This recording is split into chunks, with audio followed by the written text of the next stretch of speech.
straight and aligned. But we had quite a nice day yesterday. We popped down to Glansevern. Which is a good week as far as I'm concerned, if you see lots of beautiful flowers in the garden.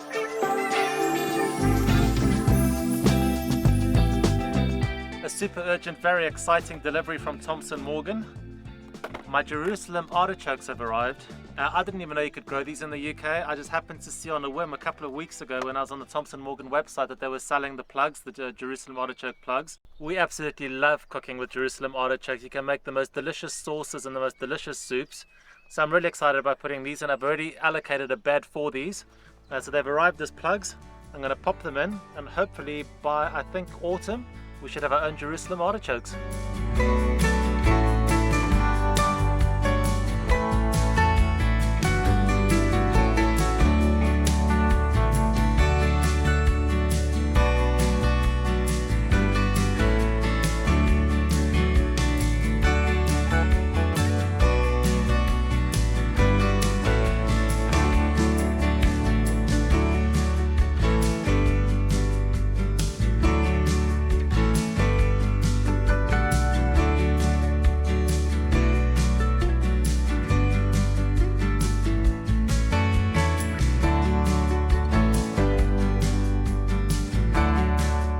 So hopefully today we can get this rose trellis up. It's really been on the to-do list for far too long, and it's not going to be the easiest job because, as you can see, the rose has grown quite a lot, so there's going to be quite a lot of thorns to kind of navigate around. But we really do need to get this trellis up because then we've got the full support across the whole lot of it.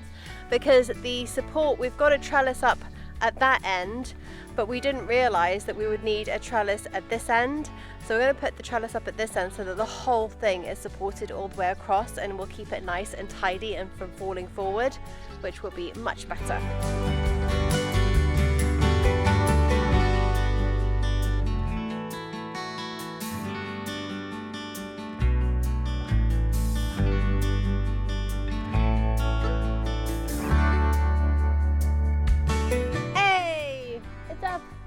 Straight and aligned.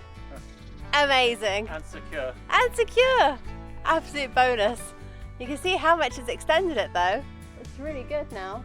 That rose will be fantastic now. It'll be really, if there's any winds or any storms or anything, it'll be protected.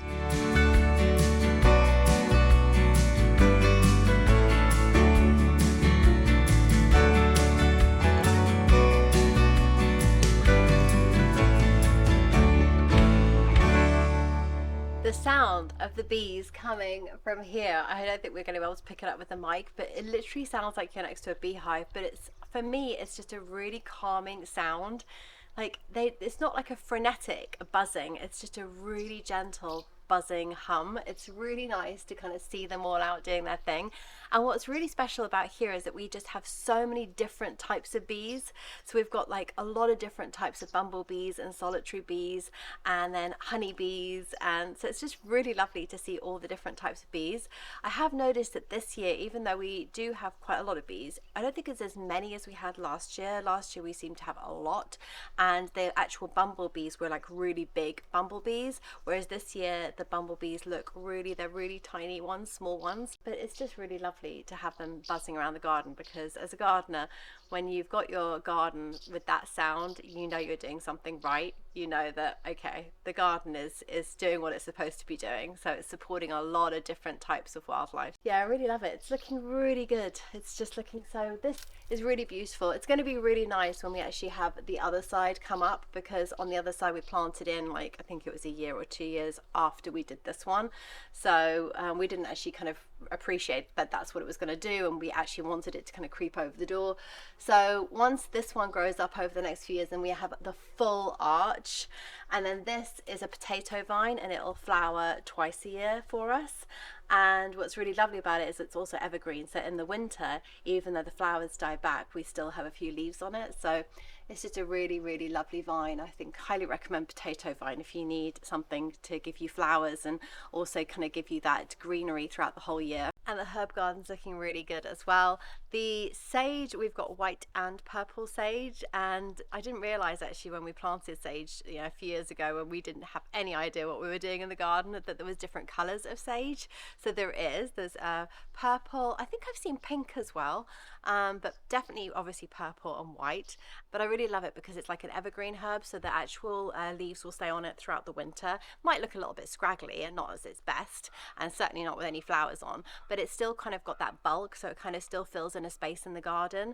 Whereas, for example, your lovage and your tarragon just dies back to absolutely nothing. It's completely ground level. So I love the fact that we have that in the herb garden, so it gives us that kind of all year round interest. And then the chives are just fantastic. Highly recommend chives because they just grow anywhere and everywhere, and they don't require any help. They're really hardy by themselves, withstand winter, but obviously they do die back to nothing in the winter pretty much, and then they'll come back every single year. They will self-seed kind of anywhere, so we've got them kind of down below me in the gravel and stuff, so I kind of like that. It gives you an extra charm, and I just love the flowers on a chives because you just pick the flower up and then just crush it like that, and then every single petal in there is really spicy, so you can really add that to some good foods, some salads, mashed potato, things like that. And my strawberries are coming on. I've got my first red strawberries, which is really exciting, so really looking forward to trying those. And I think when you're putting up hanging baskets, it's a really good tip to think about. When you put up a hanging basket, try and put a pot directly underneath it. Anything, whatever you fancy, but just with thinking about how we use water. So when I'm watering my baskets, I really like the fact that water is then dripping down straight into another pot, and it's kind of getting used as opposed to just dripping down onto like gravel or pavement or patio or whatever, and then just getting wasted. So I positioned some pots to kind of directly underneath those baskets, so that when we water it kind of waters the pots underneath it. But they're looking really good, and I've got to say I really recommend the geranium and strawberry combination. I think they make really good companion plants. They seem to be really happy together, and I just think obviously it's so lovely to have the kind of the geranium pinky flower with the strawberry. It kind of feels like that strawberry cream kind of combo. So yeah, it's all looking really pretty. I love it. The lavender's coming out, the irises are coming out, the hooker is looking fantastic, the rosemary's looking good. So it's all looking really pretty at the moment. So we've nipped down to the Lupin and Peony garden. I think Kirsten's going to be picking a couple of flowers. Yeah. But we had quite a nice day yesterday. We popped down to Glansevern, and I've got to say that under the new ownership, the gardens are looking a lot better. Yeah, they are. They're a lot less manicured, which I kind of like, because even though it's a really big garden, it almost got that kind of country garden feel to it. Yeah, it's got a real English cottage garden. Feels that everything's a little bit wild, a little bit messy, but just really natural and organic, and it's just got a really nice kind of vibe to it now. It feels more kind of cozy and relaxed.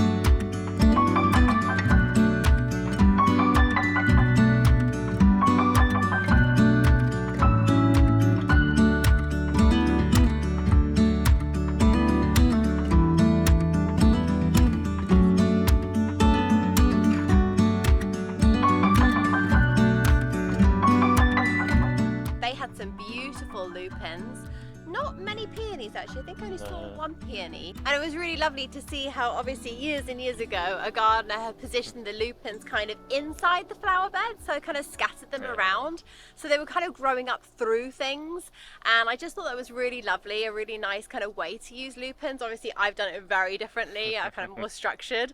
I kind of wanted more of a density, kind of more of an impact, so I actually started this bed with just the lupins kind of in the center, and then we're supposed to do this ring of peonies around the outside, but obviously now things kind of die and move and that kind of thing, so now it's kind of it's starting to get a little bit more kind of meshed up together, but I still really love it like this. And the bumblebees are buzzing around here as well, which is really lovely to see. These are the slightly bigger bumblebees, so it's nice that they're all kind of really enjoying the lupins. I am going to cut some of these lupins for us and our neighbours, because lupins are one of those flowers that kind of, I feel like the more you cut, the kind of more you get. So it's just nice to make space for some. We've got a lot of kind of babies coming up, real small ones coming up, so it's nice to kind of get rid of some of these bigger ones and actually give the smaller ones some space to come up. But I also wanted to show you how we pick our peonies as well, because peonies are very different to, for example, if you're picking your dahlias. When you're cutting your dahlias for the vase and to put into your house, you really want to cut your dahlias as you like them. So for example, when you go out into the garden and you look at your dahlias and you see the ones that are kind of the biggest and the most full, pick those ones and cut those ones, because dahlias will not kind of open in the vase. So once you've cut it, that's how it will stay until it dies. Whereas peonies, you do want to cut them when they're still in bud and then allow them to open in the vase. So you don't really want to be cutting your peonies when they've already opened in the garden. You might as well just kind of leave them on and enjoy them. But this is kind of really how you want to be cutting your peonies, when they're kind of this kind of ping pong ball kind of shape still, because that's what's going to then take a few days to open in the vase. With the peony buds, sometimes they can kind of get this sweet sticky sap that goes onto the bud, and that attracts ants. Obviously it also attracts aphids and things which we don't want, but with regards to the ants, if you see your bud covered in ants, the ants actually tend to do no harm to peonies. So don't be concerned if you see ants on your peonies. They literally come on and they'll just eat some of the sticky sap off the petal. They won't actually damage the flower, and then they'll leave.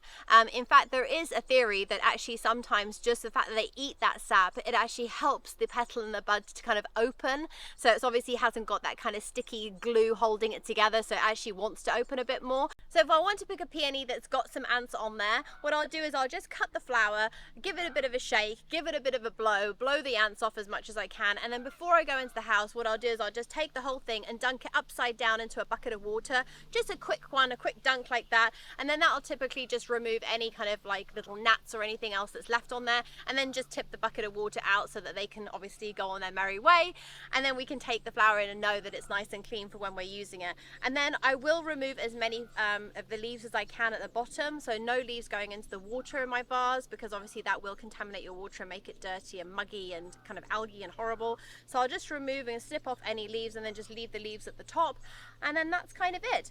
And then if you're finding that your peony is not opening after like a couple of days, if it's still like this in bud and you just kind of want to kind of encourage it to, you know, get going, then what you can do is actually dip it in some warm water, some hot to warm water. Just give it a quick dunk again, because maybe that little bit of sticky sap is still on there and it's still kind of keeping the petals closed, or just give it a gentle tap on the side. So literally if you were holding this on the side, or get the kitchen counter and just give it a gentle tap like that all over in 360, just tap tap tap tap tap, and then hopefully that kind of wakes the bud up, and then put it back into its water, and hopefully in the next 24 hours it'll start to unfold and open.